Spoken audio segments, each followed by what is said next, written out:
Hey, what's going on, everybody? So a huge win for Miami, 28-20 in double overtime over Clemson.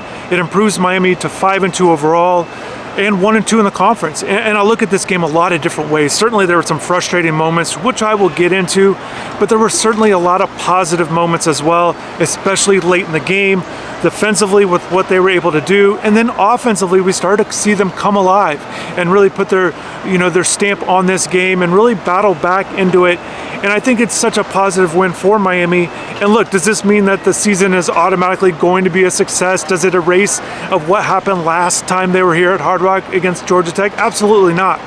But the alternative of dropping to 0-3 in the conference, losing again to Clemson, it essentially would have felt really bad, a third straight loss overall.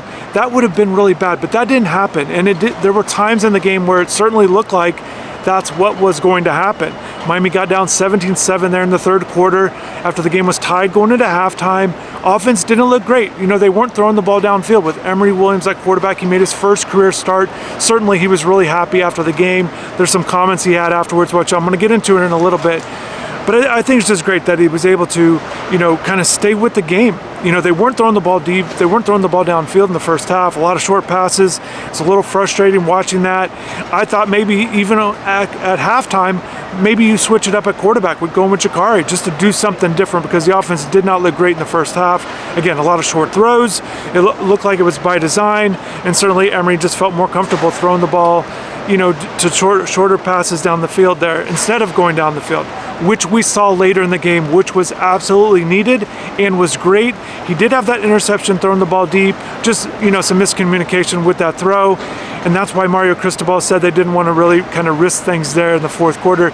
Look, with that timeout situation, letting the play clock or letting the game clock really drain there.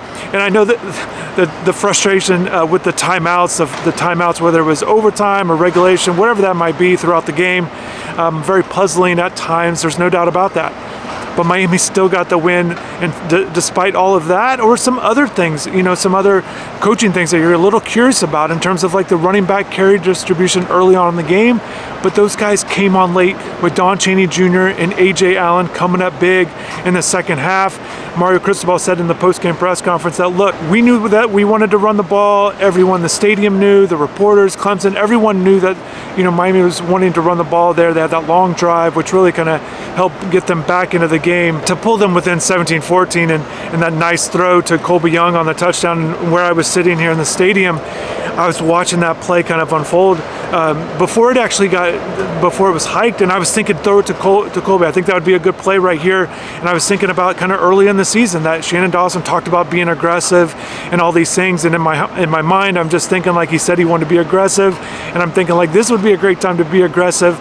Throw the ball in the end zone, and it was a key play. I'm sure Clemson probably assumed more of a run the way that drive was going, and really I kind of thought that they were just going to throw the ball or run the ball, even though I thought it would have been great just because of the way it was set up, some one-on-one coverage. I believe highly in Colby Young. You guys have heard me speak highly about him. I recently just did a video. That was my reaction. I thought Colby should have been more involved in the offense. So they made that nice throw, the touchdown that gets them to 17-14. Defense played outstanding there in the fourth quarter, particularly late.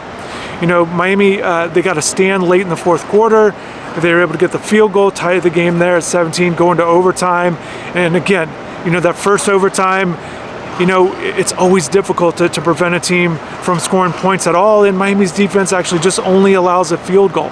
So Miami ties it, they go to second overtime, and then you give up that big 21-yard pass. And it looked like, Clemson's obviously, it looks like they're going to score. They're down to the 2-yard line, first down, and Miami gets 4 straight stops. And I think if you're looking for a turning point in the season, I think that this can be something really impactful for the team to win this game against a team that they've really struggled against. 25 points out of every game that they've lost during this 4-game losing streak to Clemson.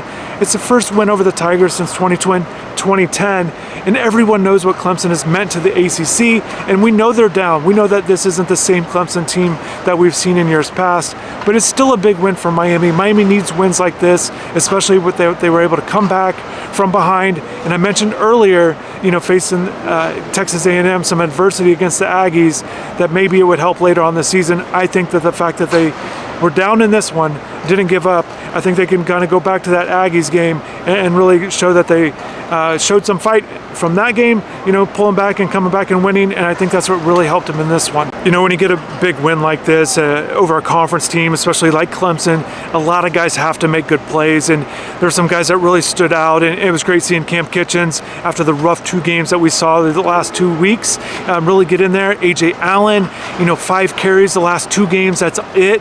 He comes in there, gets that big touchdown, and then also the 2-point conversion, that was big as well. So there, he helped lift the team, and when things weren't looking good for him individually, Colby Young, I mentioned him getting in there, Emery, big plays, Kitchens with the interception, but defensively, it was great seeing Corey Flagg with all that he's been through at UM, the criticism, his play, to come up with that huge sack on the final play of the game.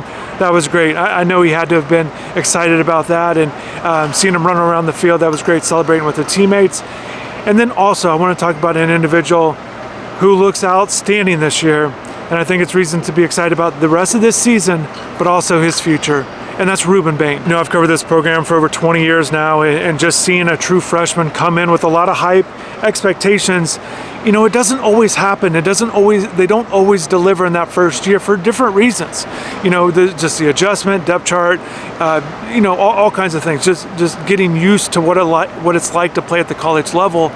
And Rueben Bain, from day one when he got here in January, I know his teammates were really impressed right when he got here, his coaches, that he was going to be an impactful player, and then being able to watch him in drills and some spring stuff, it definitely felt like he was going to be an impactful player. Everything that you saw in high school, it's not taken him long at all to adjust, and now he had a huge game today, the 8 tackles, the 2 sacks, the forced fumble, he's just playing really well.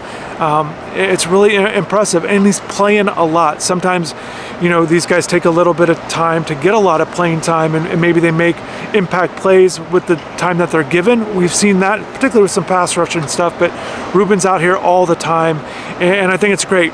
And there were some things talked about in the press conference to look forward to in the future, not just with him, but he talked about it, James Williams talked about it, but just players like Rueben from Miami coming to Miami, the impact that can make, and everybody is hoping other recruits, particularly South Florida recruits, want to do that as well. Rueben kind of urged other top flight guys to come to UM. He's really enjoyed it. He said, when he's talking about how after the game he's going to be able to go celebrate with the fans, celebrate with his family, and he just is really glad he's being able to do that for his hometown team.